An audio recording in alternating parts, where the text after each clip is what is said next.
Go. Okay, today I'm at the FIEN Foundation and currently I'm with the CEO of the FIEN Foundation and we're gonna have a little chat with him to help know a few things about the internship program. Hello, Mr. George. Hello, Adi. How are you? I'm fine. How are you?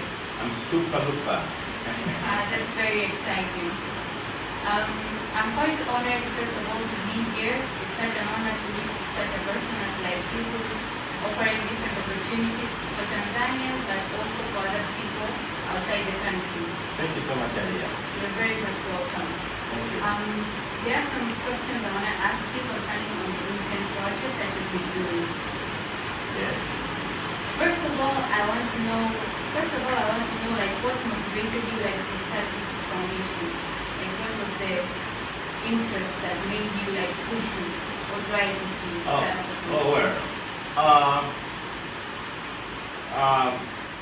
This is started from the time I've been teaching in one of the schools in Morogoro.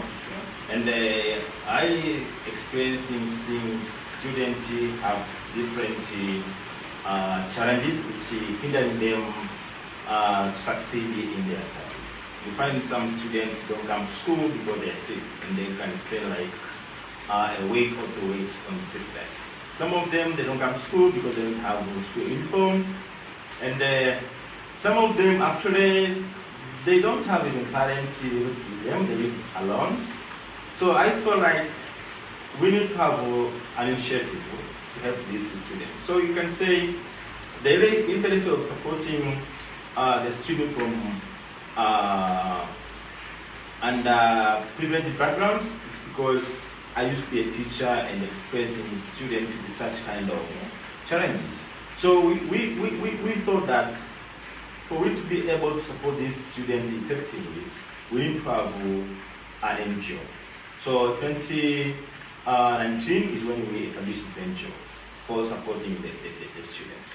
So, you know, running an NGO in Africa is very challenging because funds is very limited. So how can we be able to effectively implement our programs? So that's when now we started having different programs like internship programs, so that this is students come for doing the internship, at the same time they are implementing our program. So basically I can say my profession as teachers is where the interest for having the NGO for improving education outcome of the students emerged. I don't think if I wanted to be a teacher, I was not a teacher, I would have this work I'm doing now. And you know, being a teacher, you are expressing these students having problems almost every day. Because you know, we are teaching a class of maybe 80 students, then you find there's a day, like 20 students are not in class, like 10 students, asking, where are these students? When they come back, telling you different stories. I was sick, didn't come to school, I didn't have uniform, I didn't have stationery, so many problems, which actually I see this problem are within our ability to solve.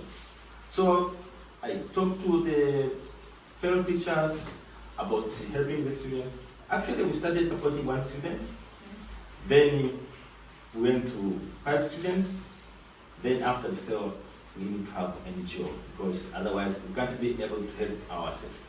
With NGO, you're able now to mobilize funds from different sources and you'll be like eligible because you have the certificates. That means you have the government trust. So everyone that you meet and discuss about how supporting the students actually has your trust because actually you have been certified by the government. So that's how it came until I had this organization that we see we had here today. Congratulations. Thank you. That's very wonderful. It's nice to know how your passion is connected to the community. As you say, like starting the organization was very challenging, and I do believe there are some challenges that you encountered. Now, when it came to receiving the intern students for the first time, can you tell us what were the challenges that you experienced in receiving them and their whole stay during this period that they are doing their internship here? Actually, you know, these students are from different culture. That I have never experienced such culture before. I know I used to live in USA, but it was not a long time. I didn't have a chance to actually be able to manage this kind of students. So the time that I encountered it for the first time, these students are very independent. Yes. Everything they want to do on their own. Sometimes it's very risky. Because you know that this is the foreign country. The safety is not the same as in USA, particularly on transport. So they want to go along, they want to use the border, and the border is high risk. They want to come back from town during the night, the midnight, from maybe club, whatever, and that's very risky. So telling them that you have to do this and then this student used to be independent, they decide on their own, has been a challenge because you are seeing that these students, they become vulnerable to some basics, and then such students, they say, no, we are managing ourselves, so let us be alone, we are managing ourselves. That has been a challenge. But how did I solve that challenge? I actually had to make sure that these students, I communicate with them earlier, during the interview as well as during the orientation program. And it becomes to them that there are some risks that actually if you don't observe them earlier and they adhere to, we are going to ruin this program. Because I don't think you the person will be understanding if this student get problem, which could have been avoided. So sometimes you become a little bit hard to them, but in a friendly way, they understand. We tell them area, the program, how it will be going, and what will be the way of a transport, then you stick on that. But also make sure that we have volunteers that will be going with them all the time. When they go crab, they have volunteers. When you go maybe hiking, they have volunteers. When you go maybe safari, they have volunteers. Why doing that? Make sure that we are reducing the risk that will happen. Thank you very much.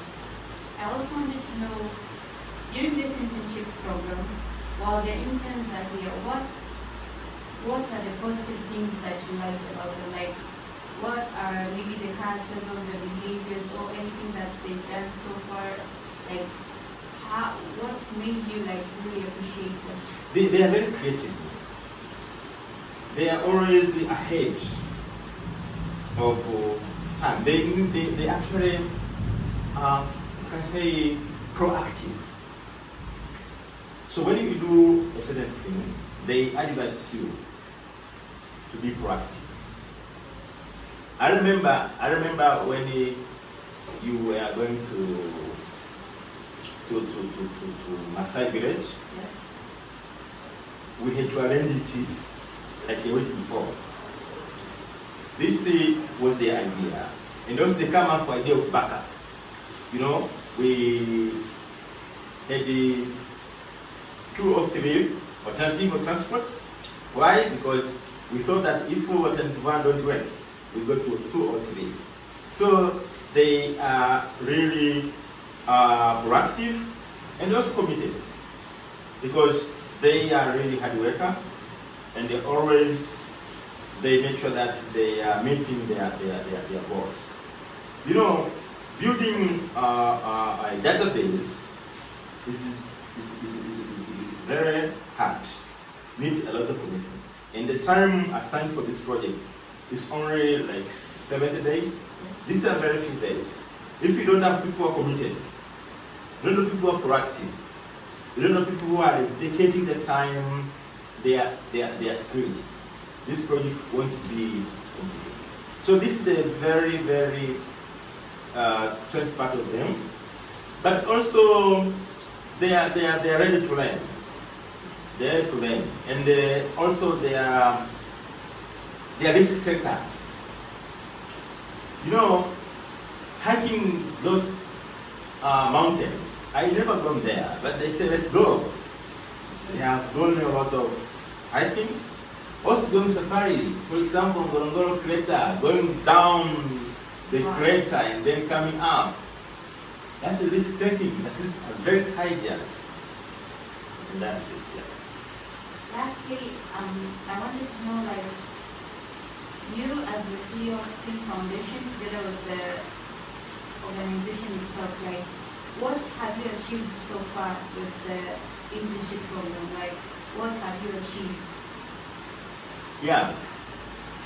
First of all, being able to complete the projects in a short period of time. Because the digital school program that we have the website projects, and we have also the ICT facilities project, helping the school to have the ICT facilities.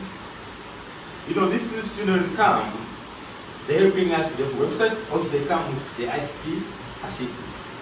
When you convert these ICT facilities and these services they are lending to us, they are doing, the website, it's very expensive.